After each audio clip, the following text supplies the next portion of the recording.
تو حضرت معاذ بن جبل رضی اللہ تعالیٰ عنہ کہتے ہیں کہ صبح کے خوبصورت لمحے اور حضور کی قربت اور سفر کی گھڑیاں اور چل بھی رہا تھا میں آقا کریم علیہ السلام کے ساتھ ساتھ، تو موقع غنیمت جانا تو میں نے کہا کہ اے اللہ کے پیارے رسول صلی اللہ علیہ وآلہ وسلم، مجھے آپ کی قربت میسر آئی ہے تو اس موقع سے میں فائدہ حاصل کرتے ہوئے آپ سے سوال پوچھنا چاہتا ہوں، اور وہ یہ کہ مجھے کسی ایسے عمل کے بارے بتا دیجئے جو عمل مجھے جنت میں داخل کر دے اور جہنم سے دور کر دے۔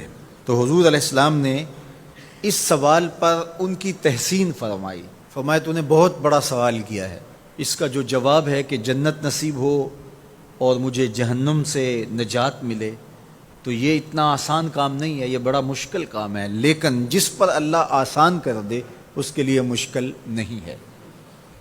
یعنی جنت آسانی سے نہیں ملتی، جہنم سے بچنا بھی اتنا آسان نہیں ہے، بہت سارے گناہوں سے بچنا پڑتا ہے، لیکن اللہ جس کے لیے آسان کر دے اس کو نیکی کی توفیق دے دیتا ہے اور برائی سے اس کو بچا لیتا ہے۔ اگر تو چاہے کہ جنت میں جائے اور جہنم سے نجات ملے تو تمہیں اللہ پر ایمان بھی لانا پڑے گا، اور ایسا ایمان جس میں شرک کی آمیزش تک نہ ہو، اسی کی عبادت تیری زندگی کا مقصود ہو، اور نماز بھی ادا کرنا ہوگی، زکوٰۃ بھی دینا ہوگی، روزے بھی رکھنے پڑیں گے، اور تجھے حج بھی کرنا پڑے گا۔ جنت میں داخلے کے لیے یہ شرائط ہیں کہ تم یہ کام کرو گے۔ پھر ارشاد فرمایا میں تمہیں بھلائی کے دروازے ہی نہ بتا دوں؟ ارشاد فرمایا الصوم جنہ، روزہ ڈھال ہے۔ ڈھال آپ سمجھتے ہیں، اگر آپ لوگوں نے ڈھال نہیں دیکھی ہوئی تو آج کے زمانے کے اندر تو سب لوگوں نے جو ہے وہ ڈھال دیکھ لی ہے، چونکہ اس وقت ترکی نے اس طرح سے اپنے کلچر کو اور اپنی تہذیب کو جدید ذرائع ابلاغ کے ذریعے لوگوں تک پہنچایا ہے کہ اب 800-700 سالہ پرانی چیزیں بھی ہمارے سامنے آ گئی ہیں، ورنہ ہم یہ باتیں کیا کرتے تھے تو لوگ ان باتوں کو سمجھا نہیں کرتے تھے، چونکہ اس کا کوئی نمونہ اور شکل موجود نہیں تھی۔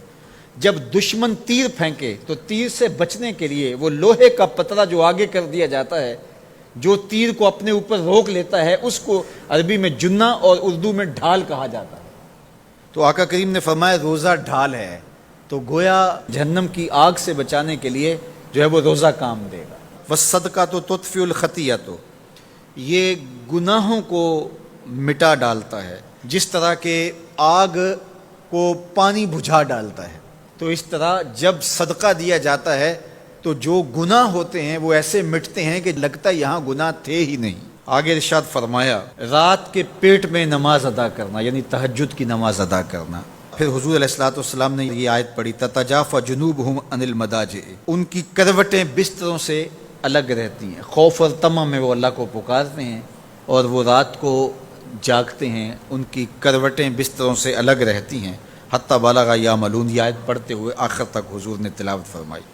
تو فرمایا جس طرح صدقہ آگ کو بجھا دیتا ہے، اس طرح پچھلے پہر کی نماز، تہجد کے سجدے بھی اللہ جل شانہ کے غصے کو ختم کر دیتے ہیں اور جہنم کی آگ کو مٹا ڈالتے ہیں۔ پھر حضور نے ارشاد فرمایا کہ میں تمام امور کی جڑ نہ بتا دوں کیا ہے؟ جتنے بھی معاملے ہیں اس کی جڑ ہی نہ بتا دوں؟ میں نے جھولی پھیلا کے کہا حضور کیوں نہیں، خیرات ڈالی ہے۔ تو حضور نے ارشاد فرمایا راس الامر الاسلام، سارے امور کی جڑ اور بنیاد، سر اسلام ہے۔ اگر اسلام ہے تو عمل قابل قبول ہے، اور اگر اسلام ہی نہیں ہے تو پھر جتنے مرضی نیک عمل کرتے رہیں، جتنا مرضی پانی ڈالیں، جتنی مرضی کھاد ڈالیں، تو اگر جڑ ہی نیچے سے کٹی ہوئی ہے تو درخت ہو پائے گا؟ کبھی بھی نہیں ہو پائے گا۔ تو کہا جڑ اسلام ہے، اس لیے عقیدے کی صحت عمل کی قبولیت کی ضمانت ہے۔ تو تمام امور کی جڑ اور بنیاد اور سرا اسلام ہے، اور اس کا ستون نماز ہے۔ اور صحابہ نماز کے جس طرح پابند رخوگر تھے، تو وہ تاریخ کی روایات آپ دیکھ سکتے ہیں، آپ کو ایک صحابی بھی بے نماز نہیں ملے گا۔ وَذِرْوَةُ صَنَامِهِ الْجِهَاد، اور کوہان کی بلندی، چوٹی اسلام کی، وہ جہاد ہے۔ جہاد سے اسلام کو سربلند کیا جا سکتا ہے۔ اسلام کا چھٹا رکن ہے جہاد، اور ہمیں جہاد کی ترغیب بھی دی گئی اور قیامت تک یہ جہاد جاری بھی رہے گا اور کبھی بھی ختم ہونے کا نہیں ہے۔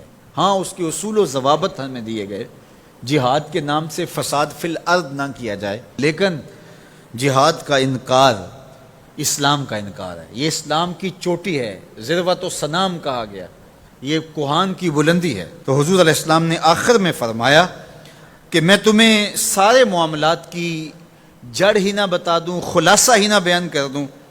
قلت بلا یا نبی اللہ، میں نے کہا اے اللہ کے نبی کیوں نہیں؟ فاخذ بلسانہ، حضور نے اپنی مبارک زبان کو پکڑا، فقال، اور فرمایا، کف علیک ھذا، کہا اس کو روک لے، اس کو کنٹرول کر۔